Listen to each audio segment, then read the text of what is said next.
প্রিয় দর্শক, আসসালামু আলাইকুম।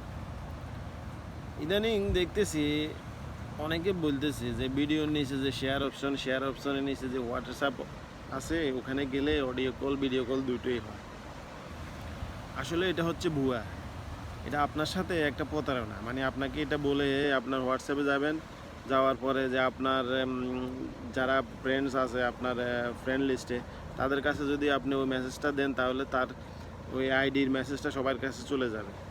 গেলে তারা যদি কেউ অ্যাকসেপ্ট করে, তাহলে তার ফলোয়ার্স বাড়বে, বুঝছেন? এমনিতে কোনো কলও হবে না, কিছুই হবে না। যেমন ধরুন, আপনি যদি আমার ভিডিওতে যান, যাইলে আপনি আমার হোয়াটসঅ্যাপ অপশনে যান, যদি যাই আপনি আমাকে কল দেওয়ার জন্য চেষ্টা করেন, কিন্তু আমার কাছে কোনো কল আসবে না।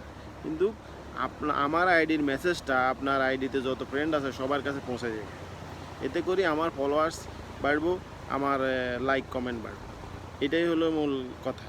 কিন্তু আসলে অনেকে যে বলে, অনেক মহিলারা বলে, অনেক কন্টেন্ট ক্রিয়েটর বলে যে ভিডিওর নিচে শেয়ার অপশন আছে, শেয়ার অপশনের নিচে হোয়াটসঅ্যাপ অপশন আছে, ওখানে যান, এখানে গেলে আপনি আমার নাম্বার পেয়ে যাবেন, আপনি আমাকে অডিও ভিডিও কল দিতে পারবেন।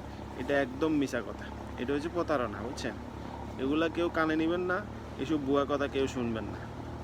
আর যারা এগুলো বলেন ভিউ পাওয়ার জন্য বা ফলোয়ার্স পাওয়ার জন্য, মিছা কথা বলি ফলোয়ার্স বাড়ানোর কি দরকার? আপনার স্ট্রাগল আপনি করে যান, আপনি চেষ্টা করে যান, আপনি ভালো ভালো কন্টেন্ট উপহার দেন মানুষকে, মানুষই আপনাকে ফলো করবে। অযথা মিথ্যা কথা বলি মানুষের থেকে ফলোয়ার্স বাড়ানোর কোনো দরকার নাই। সুতরাং যারা ভাবছেন যে হোয়াটসঅ্যাপ অপশনে গেলে আপনি ওই আইডি লোকের সাথে কথা বলতে পারবেন অডিও কলে ভিডিও কলে, এটা একদম মিছা কথা। এখানে কিছু কোনোভাবেই সম্ভব নয় ওই আইডি লোকের সাথে কথা বলা, বুঝছেন? কথাটা চিন্তা করে ভেবে দেখবেন। ধন্যবাদ।